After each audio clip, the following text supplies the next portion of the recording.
to share how Ophir's infrared optical design and innovative engineering approaches are solving key optical systems challenges in UAV systems, helping our customers push performance while meeting demanding size, weight, and power requirements.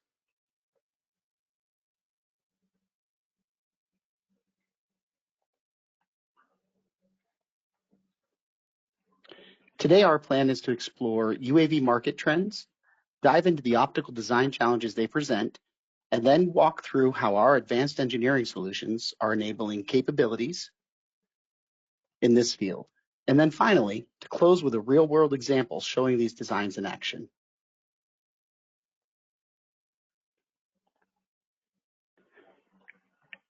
As we're sure you're all aware, UAVs are essential assets across defense, commercial, and government sectors, used for missions like surveillance, target acquisition, border control, and search and rescue. Split between fixed and rotary-winged craft, the UAV market is expected to be as large as $50 billion by 2027. A market that size will always attract competition. As such, the corresponding demand for performance is growing just as fast. And while sensors and electronics often grab headlines, infrared optics are key enablers for mission success.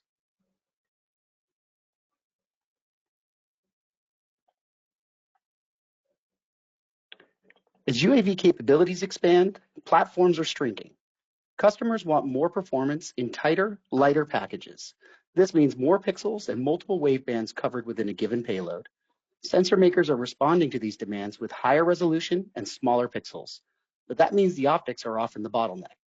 These systems need to deliver long-range, multispectral day and night coverage, all within low-swap payloads.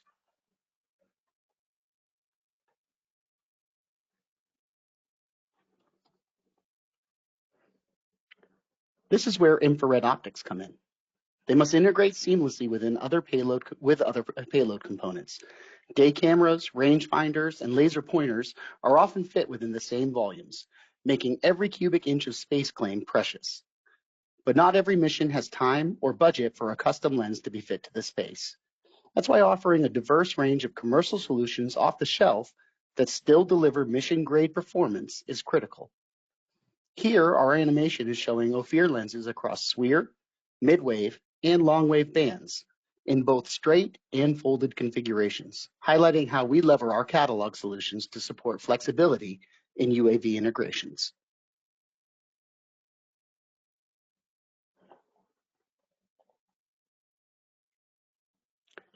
As we look at some of the main challenges presented to UAV customers, their requirements are clear.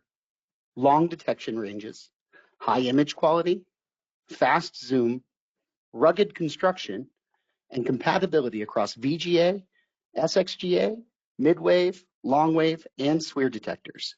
And they want all of that in a compact, reliable form factor.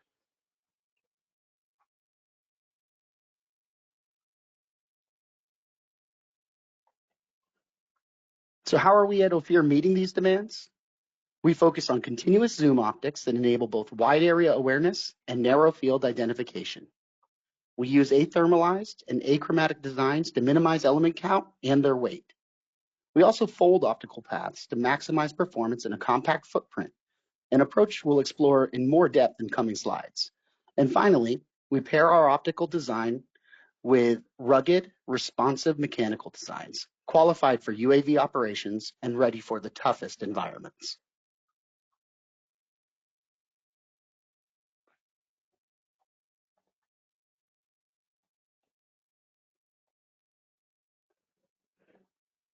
As this market evolves, so must we. So we'll take a closer look here at how our 275mm f5.5 midwave zoom lens has advanced over time to meet modern platform needs.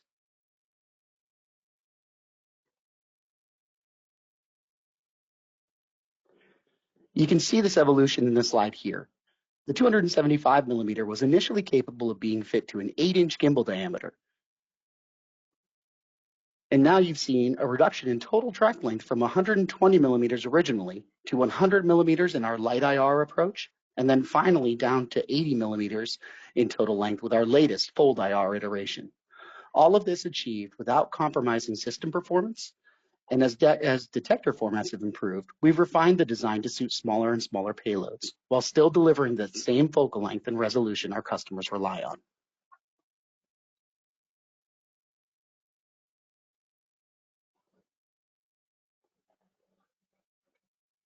Our FoldIR lens approach is a real game changer. By allowing integrators to position the detector alongside the zoom rather than behind it, the complete system went from fitting into an 8-inch gimbal volume to just 5 inches, a 75% volume reduction while preserving zoom and resolution. The configuration has also netted a 40% reduction in mass as compared to its original. That's the kind of compact power UAV designers are demanding.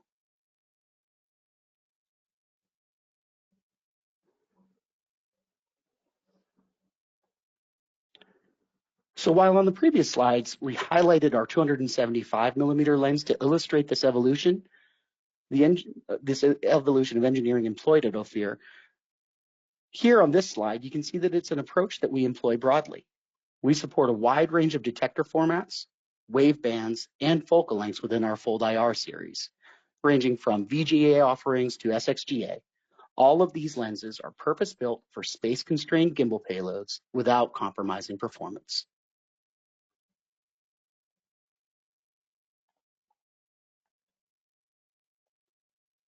And for those customers who still prioritize low weight and simplicity, we still offer straight path designs as part of our LightIR and SupIR series. These are optimized for different payload sizes, offering scalable performance for a variety of mission needs. And again, suited to a variety of commercially available detector spaces in both the midwave and the long wave.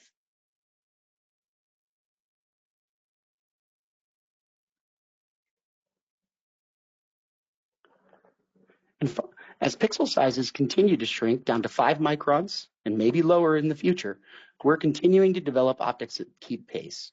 Whether it's cooled midwave or uncooled long wave, we're providing best-in-class performance in both cases with new zoom offerings to suit. Here, you can see featured our latest development suitable to the 5 micron pixel space in the midwave, a 10 to 135 millimeter offering.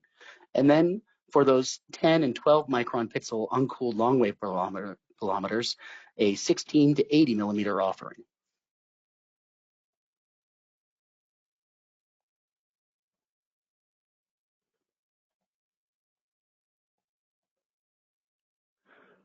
We're also breaking ground in shortwave infrared with a 250 millimeter zoom lens that supports both 5 micron and 10 micron SXGA detectors, featuring a C-spot functionality for laser designators. This SWIR lens delivers over 26 kilometers of detection range in a rugged, compact body, ideal for tactical payloads.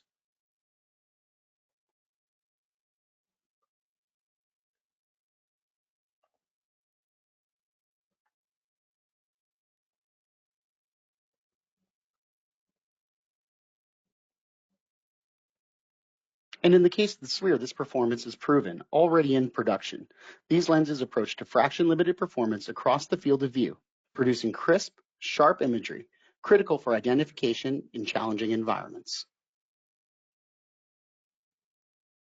Here you can see MTF out to spatial frequencies of 100 line pairs per millimeter, demonstrating applicability to the small pixel pitch.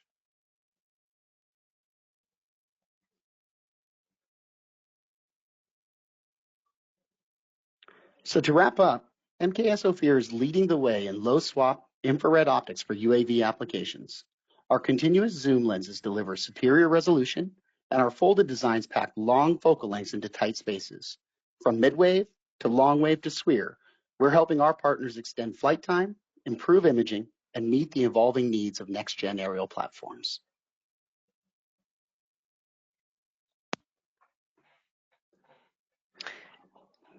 Thank you, JJ.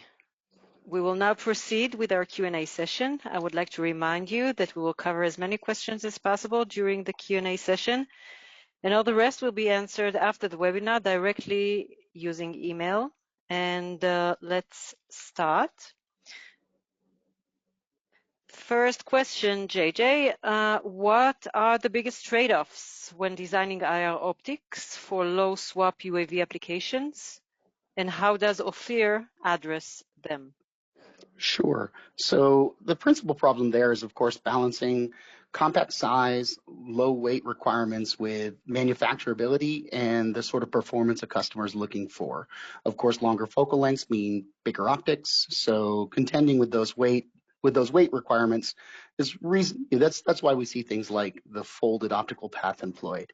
Um, and then to ensure performance through systems like that, Ophir is an industry leader in terms of buying in the equipment and metrology required to maintain performance in those sorts of configurations. Thank you, JJ. Next question. How do advancements in detector resolution and pixel pitch influence the design of IR lens for UAVs? Sure. So the principal problem that's presented to optical designers with the smaller pixels is that they require faster F numbers to be suitable to the pixel pitch. Diffraction is diffraction and physics are physics. So we are then required to produce larger aperture systems, which often demand tighter tolerances in design and assembly, which again necessitates investment in infrastructure, metrology, equipment to be able to hold these sorts of tolerances across larger and larger pieces of glass and crystal. So we're buying in precision manufacturing and assembly capabilities. We're training our teams up in both Israel and Romania, and we employ advanced metrology and quality control and develop in-house processes to assure that the as-built performance meets the as-designed expectations. Thank you, JJ. Third question, can you elaborate on the benefits and limitations of folded optics configurations in comparison to traditional straight path designs? Sure. Primarily, the advantage is that you can place that detector alongside the large zoom cell of the optics. So you can sit within if you think about a spherical volume, a straight path may need to be closer to the center of that gimbal, whereas folding it around allows it to be tucked up and into the recesses of the spherical volume that's there. So it allows for the same focal length to be sit within a tighter portion of the volume and allows integrators to put other payloads inside of those same volumes, growing the capability of the system. Thank you, JJ. Last question, I think. Looking ahead, what trends do you foresee shaping the next generation for UAV electro-optical IR systems, and how is MKS Ophir preparing them? So we see this trend towards smaller pixels and larger HD formats. So we referenced a few instances of SXGA formats with these smaller pixels, and we fully expect that those will grow into larger formats. So it will meet an increasing demand for high precision, high performance optics. Ophir's preparations, we are heavily invested in technologies such as MRF finishing, and advanced polishing technologies that allow for the as-built tolerances required to suit these smaller pixel pitches to be met, as well as development in new mechanical design concepts, reviewing how we actuate our parts for zoom and focus to be appropriate to these faster, smaller pixel situations, and introduction of innovative optomechanical solutions. So reinvestment and development and engineering focus on where this market is pushing us. Mm-hmm. Thank you, JJ, and thank you all for being with us today.